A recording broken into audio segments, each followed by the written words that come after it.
ನಮಸ್ಕಾರ. ನ್ಯೂಸ್ 26 ಗೆ ಸ್ವಾಗತ. ಬಹುಜನ ಭಾರತ್ ಪಕ್ಷ ಅಧಿಕಾರಕ್ಕೆ ಬಂದ ನಂತರ ಮೀಸಲಾತಿ ನೀತಿಯನ್ನ ವಿಸ್ತರಿಸಲಿದೆ. ಪ್ರೊಫೆಸರ್ ವೆಂಕಟ ಕಸ್ಟ್ರೆ ರಾಷ್ಟ್ರೀಯ ಅಧ್ಯಕ್ಷ. ಬೆಂಗಳೂರು ಸಾವಿರಾರು ವರ್ಷಗಳಿಂದ ಈ ದೇಶದ ಮೂಲ ನಿವಾಸಿ ಬಹುಜನ ಸಮುದಾಯ ಮತ್ತು ಹಿಂದಿನ ಕಾಲದ ಆರ್ಯರ ನಡುವೆ ಅಂದ್ರೆ ಈಗಿನ ಆಡಳಿತಗಾರರು ಅಂದ್ರೆ ಕಾಂಗ್ರೆಸ್ ಮತ್ತು ಬಿಜೆಪಿ ನಾಯಕರ ನಡುವೆ ಭಾರಿ ಹೋರಾಟ ನಡೆಯುತ್ತಿದೆ. ಬಹುಜನ ಭಾರತ್ ಪಕ್ಷವು ವಂಚಿತ ಸ್ಥಳೀಯ ಭಾರತೀಯ ಜನರ ರಾಜಕೀಯ ಪಕ್ಷವಾಗಿದ್ದು ಬಹುಜನ ಸಮಾಜ ಎಂಬ ಹೆಸರಿನಿಂದ ಪ್ರಸಿದ್ಧವಾಗಿದೆ. ಈ ಶೋಷಿತ ಜನರ ವಿಮೋಚನೆಗಾಗಿ ತಮ್ಮ ಇಡೀ ಜೀವನವನ್ನ ಮುಡಿಪಾಗಿಟ್ಟ ಪುಲೆ ಶಾಹು, ಬಾಬಾ ಸಾಹೇಬ್, ಅಣ್ಣಾ ಬಾವು, ಕಾಲ್ಕಿ ರಾಮ್ಜಿ, ನಾರಾಯಣಗುರು, ಪೆರಿಯಾರ್ ಮುಂತಾದ ಸಮಾಜ ಸುಧಾರಕರ ಸಿದ್ಧಾಂತಗಳನ್ನ ಇಂದು ಅನುಸರಿಸ್ತಾ ಇದೆ. ಬಹುಜನ ಭಾರತ ಪಕ್ಷವು ಈ 85% ಬಡ ಬಹುಜನರ ಉದ್ದಾರಕ್ಕಾಗಿ ಈ ದೇಶದ ಅಧಿಕಾರದ ಮಾಸ್ಟರ್ ಕೀ ಮಹಾರಾಷ್ಟ್ರ, ಕರ್ನಾಟಕ ಮತ್ತು ತೆಲಂಗಾಣ ಎಲ್ಲಾ ಲೋಕಸಭಾ ಕ್ಷೇತ್ರಗಳಲ್ಲಿ ತನ್ನ ಅಭ್ಯರ್ಥಿಯನ್ನ ಕಣಕ್ಕಿಳಿಸ್ತಾ ಇದೆ.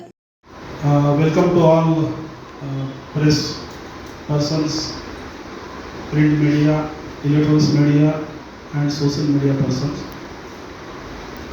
I am the National President of Bahujan Bharat Party, established in 2020, 15 March 2020, on the birth anniversary of Manyavar Kanisharam Sahab.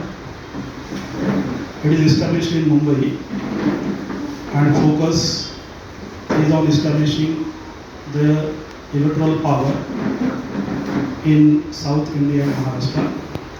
That's why us and ruling Congress BJP do not want to raise any third party as a main opposition party.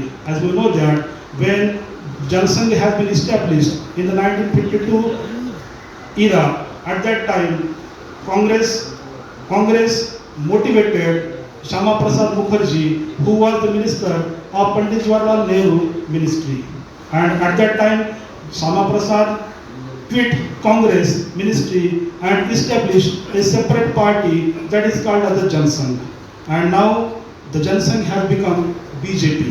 That means there should be no any original oppositor for the Congress. That's why Congress given birth to the BJP. And that's why now BJP and Congress, the struggle between these two parties is the fake struggle. Original struggle is in between the Bahujan people and the ruler Brahmanwadi people. That's why there is no any real oppositor for this particular ideology of Manwadi people, and that's why we are trying to establish the new party which is called as the Bahujan Bharat Party. The ED, CD are the major instruments to abolish, to demolish the Bahujan ideological party, just like the Bahujan Samaj Party, Samajwadi Party, and also the JDS, which belongs to the same ideology. But because of ED, CD, they are not coming against this particular ruling Brahmanwadi Congress and BJP party. That's why they may be weak in particular section, they may be weak in the corruption. That's why they are not coming in front. That's why there is a huge scope for the natural, normal peoples, just like we people, to establish our Bahujan party. As we know that when I am putting number of candidates in Maharashtra, in Karnataka and in Telangana, we are under very much pressure of Congress and BJP. We know that there are many people उधर उस side में कांग्रेस में बहुत से लोग हैं, गुंडा हैं, गुंडागर्दी करने वाले लोग हैं हमारे कैंडिडेट के ऊपर भी और मेरे ऊपर. ಬಹುಜನ್ ಭಾರತ್ ಪಾರ್ಟಿಯ ರಾಜ್ಯಾಧ್ಯಕ್ಷರಾದಂತಹ ಎಂ ಚಕ್ರವರ್ತಿ ಮಾಡುವ ಬಹುಜನ್ ಭಾರತ್ ಪಾರ್ಟಿಯ ನ್ಯಾಷನಲ್ ಪ್ರೆಸಿಡೆಂಟ್ ಆದಂತಹ ವೆಂಕಟೇಶ್ ಕಸಾಬ್ ಸಾಹೇಬರು ಕೂಡ ನಮ್ಮ ಜೊತೆಯಲ್ಲಿ ಭಾಗಿಯಾಗಿದ್ದಾರೆ. ಇವತ್ತು ಬೆಂಗಳೂರು ಮಾಧ್ಯಮದೊಂದಿಗೆ ಪ್ರೆಸ್ ಮೀಟ್ ನಾವು ಏನು ಕೊಡ್ತಾ ಇದ್ದೀವಿ, ಕಳೆದ ಬಾರಿ ತಮ್ಮ ಮುಂದೆನೇ ನಾವು ವಿಧಾನಸಭಾ ಚುನಾವಣೆಗೆ ಇಡೀ ಕರ್ನಾಟಕ ರಾಜ್ಯದಲ್ಲಿ ಏನಾವತ್ತು ದಿನದಲ್ಲಿ 224 ವಿಧಾನಸಭಾ ಕ್ಷೇತ್ರಗಳಿತ್ತು, ಈಗ 231 ಆಗಿದ್ದಾವೆ. ಈ ಲೋಕಸಭಾ ಚುನಾವಣೆಗಳಿಗೆ 31 ಜಿಲ್ಲೆಯಲ್ಲಿ 22 ಜಿಲ್ಲೆಗಳಲ್ಲೂ ಕೂಡ ಭಾರತೀಯ ಬಹುಜನ್ ಭಾರತ್ ಪಾರ್ಟಿ ವತಿಯಿಂದ ನಾವು ಇಡೀ ಲೋಕಸಭಾ ಚುನಾವಣೆಗೆ ಸ್ಪರ್ಧೆ ಮಾಡಿಸೋದಕ್ಕೆ ಅಂತೇಳಿ ಮಾನ್ಯ ರಾಷ್ಟ್ರೀಯ ಅಧ್ಯಕ್ಷರಾದಂತಹ ವೆಂಕಟೇಶ್ ಕಸಾಬ್ ಸಾಹೇಬರು ನಮಗೆ ಆದೇಶ ಕೊಟ್ಟಾಗ ಮೊದಲಿಗೆ ಬೆಂಗಳೂರು ಗ್ರಾಮಾಂತರ ಜಿಲ್ಲೆಗೆ ಡಾಕ್ಟರ್ CN ಮಂಜುನಾಥ್ ಅವ್ರನ್ನ ನಾವು ಆಯ್ಕೆ ಮಾಡ್ಕೊಂಡಿದ್ದೀವಿ. ತಾವೆಲ್ಲ ಗಮನಿಸ್ತಾ ಇರ್ಬೋದು, ಮಾಧ್ಯಮದವರು ತಾವೇ ನ್ಯೂಸ್ನ ಮಾಡಿದ್ದೀರಾ. ಇಡೀ ಕರ್ನಾಟಕ ರಾಜ್ಯ ಉದ್ದಕ್ಕೂ ಅದೊಂದು ಚಂಚಲ ಮೂಡ್ತಾ ಇದೆ. ಅದೇ ರೀತಿ ದಾವಣಗೆರೆ ಜಿಲ್ಲೆಗೆ ನಮ್ಮ ಜಬೀವುಲ್ಲಾ ಅವ್ರನ್ನ ಆಯ್ಕೆ ಮಾಡ್ತಾ ಇದ್ದೀವಿ. ಮತ್ತು ಹಾಸನ ಜಿಲ್ಲೆಗೆ ಲಿಂಗರಾಜ್ ಅವ್ರನ್ನ ನಾವು ಆಯ್ಕೆ ಮಾಡ್ಕೊಂಡಿದ್ದೇವೆ. ಮತ್ತು ಚಿಕ್ಕಬಳ್ಳಾಪುರ ಜಿಲ್ಲೆ ಮತ್ತು ಕೋಲಾರ ಜಿಲ್ಲೆಗೆ ಆಕಾಂಕ್ಷಿಗಳನ್ನ ನಾವು ಹುಡುಕ್ತಾ ಇದ್ದೇವೆ. ನಾನು ರಾಜ್ಯ ಅಧ್ಯಕ್ಷಕರಾಗಿ ಈ ಒಂದು ಪಕ್ಷದಲ್ಲಿ ನಾನು ಕೆಲಸ ಮಾಡ್ತಾ ಇದ್ದೇನೆ.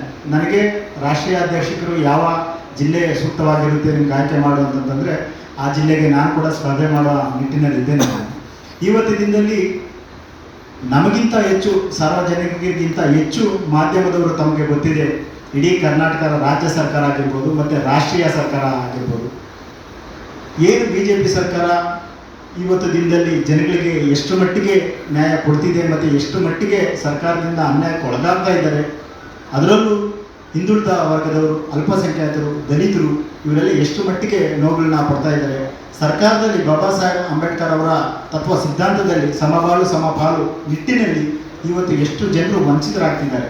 ಅದು ನಾವು ಹೇಳ್ಕೊಳ್ಳೋದಕ್ಕಿಂತ ಮಾಧ್ಯಮದವರಿಂದ, ನಿಮ್ಮಿಂದನೇ ನಾವು ಎಷ್ಟೋ ಕೇಳಿದ್ದೀವಿ, ನಾವು ನೋಡ್ತಾ ಇದ್ದೀವಿ. ನಾವು ಈ ಒಂದು ನಿಟ್ಟಿನಲ್ಲಿ ಇಡೀ ಭಾರತ ದೇಶದಲ್ಲಿ ಬಹುಜನ್ ಭಾರತ್ ಪಾರ್ಟಿನ ಅತಿ ದೊಡ್ಡ ಮಟ್ಟದಲ್ಲಿ ನಾವು ಬೆಳೆಸಬೇಕು.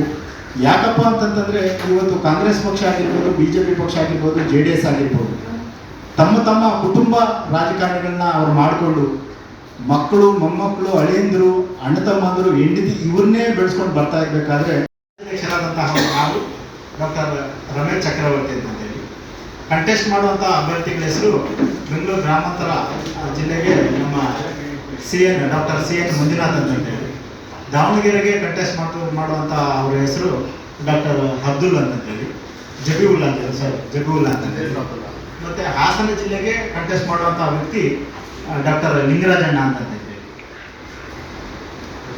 ನಿಮ್ಮ ರಾಷ್ಟ್ರೀಯ ಅಧ್ಯಕ್ಷರು ಕೂಡ ಡಾಕ್ಟರ್ ಇಲ್ಲ ಅವ್ರಿಗೆ ಸಮಾಜ ಸೇವೆ. ಇದಾಗಿತ್ತು ಲೇಟೆಸ್ಟ್ ಅಪ್ಡೇಟ್ಸ್. ಇನ್ನಷ್ಟು ಸುದ್ದಿಗಾಗಿ ನೋಡ್ತಾ ಇರಿ News 26 ಕನ್ನಡ. ನಾವು ನಿಮ್ಮೊಂದಿಗೆ.